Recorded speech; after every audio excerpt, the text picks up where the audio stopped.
Insulin ఎలా వాడాలి? Insulin మామూలుగా ప్యాన్‌క్రియాస్ అంటే క్లోమం అనే అవయవంలో ఉత్పత్తి అవుతుంది. ఆహారం శరీరానికి ఉపయోగపడాలంటే ఇన్సులిన్ అవసరం.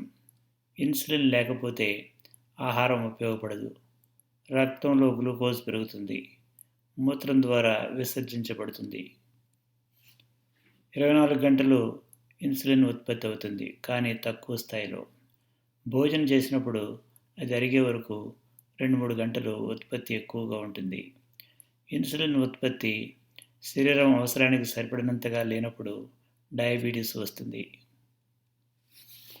డయాబెటీస్ ఉన్న వాళ్లకు ఏళ్లు గడిచిన కొద్దీ ఇన్సులిన్ ఉత్పత్తి కణాలు నశించుతూ ఉంటాయి. ఏళ్లు గడిచిన కొద్దీ మందులు పెంచవలసి వస్తుంది. చాలామందికి ఇన్సులిన్ మొదలు పెట్టవలసి వస్తుంది. జాగ్రత్తగా ఉండేవాళ్ళకు కూడా ఇది తప్పదు. ఇన్సులిన్ ఎప్పుడు మొదలుపెట్టాలి?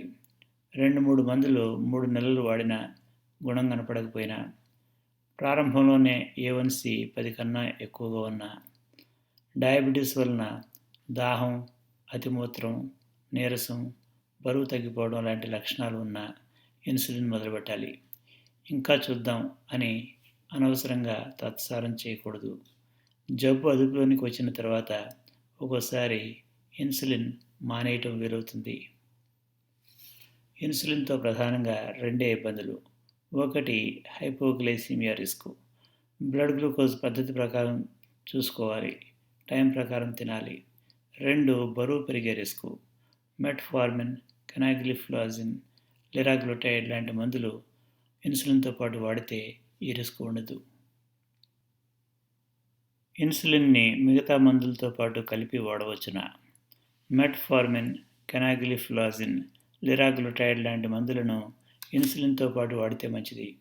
ఈ మందుల వలన ఇన్సులిన్ తక్కువ మోతాదుతో సరిపెట్టుకోవచ్చును, బరువు పెరగదు, హైపోగ్లైసీమియా రిస్క్ తగ్గుతుంది. గ్లిపిజైడ్, గ్లిమిపరైడ్ లాంటి మందుల వలన హైపోగ్లైసీమియా రిస్క్ పెరుగుతుంది. మొదట్లో ఈ రిస్క్ తక్కువ కాబట్టి ఈ మందులు వాడవచ్చును. జబ్బు అదుపులోనికి వచ్చిన కొద్దీ హైపోగ్లైసీమియా రిస్క్ ఎక్కువ అవుతుంది. అప్పుడు ఈ మందులు మానేస్తే మంచిది. వయసు 65 దాటిన వాళ్లకు, ఇతర రుగ్మతలు ఉన్న వాళ్లకు కూడా ఈ మందులు అంత మంచివి కావు. పయోగ్లిటజోన్ వాడేవాళ్ళు అది మానేస్తే మెరుగు. పయోగ్లిటజోన్, ఇన్సులిన్ 2 బరువు పెంచే మందులే. ఈ రెండింటినీ కలిపితే అది చెడ్డ కలయిక కావచ్చును. ఇన్సులిన్ మందులు అంటే కృత్రిమంగా తయారు చేసే ఇన్సులిన్లు. ఇన్సులిన్ మందుల్లో ప్రధానంగా 2 రకాలు. ఒకటి బేసల్ ఇన్సులిన్లు, ఉదాహరణకు గ్లార్జిన్, NPH. 2 బోలస్ ఇన్సులిన్లు, ఉదాహరణకు rapid insulin, regular insulin. Rapid ఇన్సులిన్లో రకాలు లిస్ప్రో, యాస్పార్ట్, గ్లూలైసిన్. బేసల్ ఇన్సులిన్కి బోలస్ ఇన్సులిన్కి తేడా ఏమిటి? బేసల్ ఇన్సులిన్ శరీరానికి నిరంతరం తక్కువ స్థాయిలో ఉండే ఇన్సులిన్ అవసరాన్ని తీరుస్తుంది. రోజుకి ఒకసారి లేదా 2 సార్లు చేసుకుంటే సరిపోతుంది. ఉదాహరణకు గ్లార్జిన్, NPH. బోలస్ ఇన్సులిన్ త్వరగా పనిచేస్తుంది, కొద్దిసేపే పనిచేస్తుంది. భోజనం తర్వాత కొద్దిసేపు ఎక్కువ స్థాయిలో ఉండే ఇన్సులిన్ అవసరాన్ని తీరుస్తుంది. భోజనానికి ముందు చేసుకోవాలి. ఉదాహరణకు rapid insulin, regular insulin. Rapid ఇన్సులిన్లో రకాలు lispro, aspart, glulisine. Basal insulin, glargine, NPH insulin పోలిక. గ్లార్జిన్ పనిచేయడం సుమారుగా 2 గంటల తర్వాత ప్రారంభమవుతుంది. 24 గంటలు పనిచేస్తుంది. రోజుకి 1 డోసు సరిపోతుంది. గరిష్టం ఉండదు, కాబట్టి హైపోగ్లైసీమియా రిస్క్ తక్కువ. NPH పనిచేయడం 2 గంటల తర్వాత మొదలవుతుంది. సుమారుగా 12 గంటలు పనిచేస్తుంది. రోజుకి 2 డోసులు అవసరం కావచ్చును. 4 నుండి 8 గంటల్లో గరిష్టం ఉంటుంది, అంటే హైపోగ్లైసీమియా రావచ్చు. Bolus insulin, rapid insulin, regular insulin పోలిక. ర్యాపిడ్ ఇన్సులిన్ 10 నిమిషాల్లో పనిచేయడం ప్రారంభమవుతుంది. 2 నుండి 4 గంటల వరకు పనిచేస్తుంది. గరిష్టంగా 1 గంటలో పనిచేస్తుంది. రెగ్యులర్ ఇన్సులిన్ 30 నిమిషాల్లో పనిచేయడం ప్రారంభమవుతుంది. 5 నుండి 8 గంటల వరకు పనిచేస్తుంది. గరిష్టంగా 2-3 గంటల్లో పనిచేస్తుంది.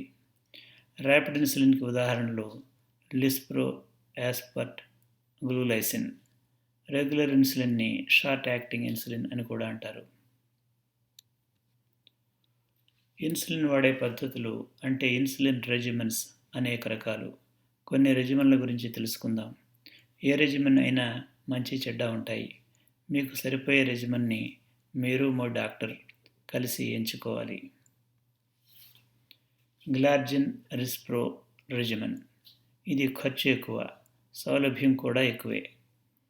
ఇన్సులిన్ చికిత్సను బేసల్ ఇన్సులిన్ అంటే గ్లార్జిన్తో మొదలుపెట్టాలి. రోజుకు ఒకసారి ఇంజెక్షన్ చేసుకోవాలి. ఎప్పుడూ ఒకేసారి ఉదయం కానీ సాయంత్రం కానీ. 10 నుండి 15 యూనిట్ల డోసుతో మొదలుపెట్టవచ్చును. బ్లడ్ గ్లూకోజ్ ఉదయం పరగడుపున టెస్ట్ చేసుకోవాలి. 80-130 మధ్యలో ఉండేలా చూసుకోవాలి. బ్లడ్ గ్లూకోజ్ను బట్టి 4-5 రోజులకు ఒకసారి 2-3 యూనిట్లు పెంచుకోవచ్చును. 3 నెలలకు ఒకసారి హిమోగ్లోబిన్ A1C టెస్ట్ చేసుకోవాలి. పరగడుపున ఉదయం గ్లూకోజ్ బాగానే ఉండి 3 నెలల తర్వాత కూడా A1C ఎక్కువగా ఉంటే 2 మార్గాలు. ఒకటి, ఖర్చు భరించగలిగిన వాళ్ళు లిరాగ్లుటైడ్ లాంటి మందులు మొదలుపెట్టవచ్చును. నెలకు 20 నుండి 30 వేల రూపాయల వరకు ఖర్చు అవుతుంది. ఖర్చు భరించలేకపోయినా లేదా లిరాగ్లుటైడ్ లాంటి మందులు వాడినా గుణం కనపడకపోయినా భోజనంతో పాటు అదనపు ఇన్సులిన్ డోసులను మొదలుపెట్టాలి. భోజనంతో పాటు వాడే అదనపు ఇన్సులిన్ని ప్రాండియల్ ఇన్సులిన్ లేదా బోలస్ ఇన్సులిన్ అంటారు. లిస్ప్రో, యాస్పర్ట్, గ్లూలైసిన్ అనే రకాల్లో ఏదైనా ఎంచుకోవచ్చును. తినే ముందు గ్లూకోజ్ టెస్ట్ చేసుకోవాలి. 180 లోపు ఉండేలా చూసుకోవాలి. ఎక్కువగా ఉంటే అంతకుముందు భోజనానికి చేసుకున్న ఇన్సులిన్ డోసు సరిపోకపోయి ఉండవచ్చును. 4 యూనిట్ల డోసుతో మొదలుపెట్టవచ్చును. అవసరాన్ని బట్టి మోతాదులో మార్పులు చేసుకోవాలి. మొదట్లో రోజుకి ఒకసారి పెద్ద భోజనంతో బోలస్ ఇన్సులిన్ మొదలుపెట్టవచ్చును. అలవాటు ప్రకారం మనం ఎప్పుడు ఎక్కువ తింటామో అది పెద్ద భోజనం. 3 నుండి 6 నెలలు చూసి అవసరమైతే రెండవ భోజనం, మూడవ భోజనం తర్వాత కూడా ప్రాండియల్ ఇన్సులిన్ మొదలుపెట్టవచ్చును. కొంతమందికి ఒక బోలస్ ఇంజెక్షన్ సరిపోతుంది. జబ్బు బాగా ముదిరిన వాళ్లకు రోజుకు 3 బోలస్ ఇంజెక్షన్లు అవసరం కావచ్చును. అంటే మొత్తం 4, 3 బోలస్, 1 బేసల్. ఈ పద్ధతిని బేసల్ బోలస్ రెజిమెన్ అంటారు. ఇంజెక్షన్ చేసుకునే ముందు ప్రతిసారి గ్లూకోజ్ చూసుకోవాలి. 3 బోలస్, 1 బేసల్ ఇంజెక్షన్ చేసుకునే వాళ్ళు 4 సార్లు గ్లూకోజ్ టెస్ట్ చేసుకోవాల్సి వస్తుంది. జబ్బు అదుపులోనికి వచ్చిన తర్వాత అంత తరచుగా చూసుకునే పని ఉండకపోవచ్చును. Insulin pump CGM regimen. తరచుగా గ్లూకోజ్ చూసుకుని ఇంజెక్షన్లు చేసుకునే వాళ్ళు ఇన్సులిన్ పంప్ CGM అనే సాధనాలు వాడితే పని సులభం అవుతుంది. ఇన్సులిన్ పంప్ నిరంతరం బేసల్ ఇన్సులిన్ని శరీరంలోకి తక్కువ స్థాయిలో పంపిస్తూ ఉంటుంది. బటన్ నొక్కినప్పుడు కావలసినంత అదనపు ఇన్సులిన్ని అంటే బోలస్ డోస్ని పంపిస్తుంది. CGM అంటే గ్లూకోజ్ పరీక్షను రోజుకి ఎన్నిసార్లైనా గుచ్చుకోకుండా చేసుకోవచ్చును. గ్లూకోజ్ను బట్టి ఇన్సులిన్ పంప్ సెట్టింగులు మార్చుకుంటూ ఉండవచ్చును. ఇన్సులిన్ పంప్ CGMలతో ఖర్చు ఇంకా చాలా ఎక్కువ. NPH regular insulin regimen. ఇది చవక కానీ కొంచెం ఎక్కువ జాగ్రత్తగా ఉండాలి. బేసల్ ఇన్సులిన్గా గ్లార్జిన్ బదులు NPH వాడతారు. రాత్రిపూట పడుకునే ముందు 1 డోసుతో ప్రారంభించవచ్చును. అవసరమైతే రెండో డోసు ఉదయం తినడానికి ముందు కూడా చేసుకోవాలి. ఇంజెక్షన్ చేసుకునే ముందు గ్లూకోజ్ చూసుకోవాలి. అవసరాన్ని బట్టి 4-5 రోజులకు ఒకసారి 2-3 యూనిట్లు పెంచవచ్చును. ఒక్కోసారి మోతాదు తగ్గించవలసి రావచ్చును. ఉదయం NPH డోసుతో మధ్యాహ్నం హైపోగ్లైసీమియా వచ్చే అవకాశం ఉంటుంది. మధ్యాహ్నం భోజనం మానకూడదు. రాత్రిపూట NPH డోసుతో అర్ధరాత్రి హైపోగ్లైసీమియా వచ్చే అవకాశం ఉంటుంది. కాబట్టి ఉదయం పరగడుపు గ్లూకోజ్ లక్ష్యాన్ని కొంచెం సడలించుకుని 130 బదులు 140 లోపు పెట్టుకుంటే మెరుగు. అర్ధరాత్రి అప్పుడప్పుడు నిద్రలేచినప్పుడు గ్లూకోజ్ టెస్ట్ చేసుకుంటే మంచిది.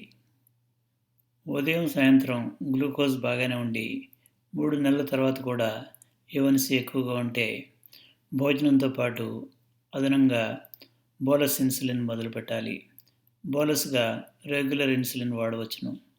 4 యూనిట్ల డోస్‌తో మొదలుపెట్టవచ్చును. ఉదయం, సాయంత్రం తినటానికి అరగంట ముందు రెగ్యులర్ ఇన్సులిన్ చేసుకోవాలి. మధ్యాహ్నం రెగ్యులర్ ఇన్సులిన్ చేసుకోకూడదు. ఎందుకంటే ఉదయం చేసుకునే ఎన్‌పీహెచ్ మధ్యాహ్నం గరిష్టంగా పనిచేస్తుంది. ఉదయం పూట చేసుకునే ఎన్‌పీహెచ్ ఇన్సులిన్, రెగ్యులర్ ఇన్సులిన్ ఒక సిరింజ్‌లో కలిపి ఒకే ఇంజెక్షన్‌తో సరిపెట్టుకోవచ్చును. తినడానికి అరగంట ముందు చేసుకోవాలి. సాయంత్రం మాత్రం భోజనానికి అరగంట ముందు రెగ్యులర్ ఇన్సులిన్, పడుకోవడానికి ముందు ఎన్‌పీహెచ్ ఇన్సులిన్ విడిగా చేసుకోక తప్పదు. మొత్తం రోజుకి 3 ఇంజెక్షన్లు అవుతాయి. ప్రతి ఇంజెక్షన్ ముందు గ్లూకోజ్ చూసుకోవాలి. అర్ధరాత్రి కూడా అప్పుడప్పుడు చూసుకుంటే మంచిది. అవసరాన్ని బట్టి మోతాదుల్లో మార్పులు చేయాలి. జబ్బు బాగా అదుపులోనికి వచ్చిన తర్వాత అంత తరచుగా టెస్ట్ చేసుకునే అవసరం ఉండకపోవచ్చును. జాగ్రత్తగా వాడుకుంటే ఎన్‌పీహెచ్ రెగ్యులర్ రెజిమెన్ గ్లార్జిన్ లిస్ప్రో రెజిమెన్తో సమానంగా పనిచేస్తుంది. ఖర్చులో సుమారుగా 6 రెట్లు తేడా వస్తుంది. జాగ్రత్తగా ఉండలేని వాళ్ళు, గ్లూకోజ్ టెస్ట్ చేసుకోలేని వాళ్ళు జబ్బుని టైట్‌గా కంట్రోల్ చేయాలని అనుకోకూడదు. 30-70 ప్రీమిక్స్డ్ ఇన్సులిన్. ఇది ఎన్‌పీహెచ్ లాగానే చవక. అమెరికాలో దీని వాడకం బాగా తగ్గిపోయింది. ఇందులో 70% ఎన్‌పీహెచ్, 30% రెగ్యులర్ కలిపి ఉంటాయి. ఉదయం, సాయంత్రం తినడానికి అరగంట ముందు చేసుకుంటారు. ఇండియాలో చాలామంది దీన్ని వాడుతున్నారు. ఎన్‌పీహెచ్ కన్నా జాగ్రత్తగా ఉండాలి. టైం ప్రకారం తినాలి. గ్లూకోజ్ ఎక్కువ సార్లు చూసుకోవాలి. కాని పక్షంలో డైట్ కంట్రోల్ని ఆశించకూడదు. అయితే ఎంతో కొంత కంట్రోల్ ఉండటం అసలు కంట్రోల్ లేని దానికన్నా చాలా మేలు. ఒంట్లో బాగోనప్పుడు సాధారణంగా శరీరానికి ఇన్సులిన్ అవసరం పెరుగుతుంది.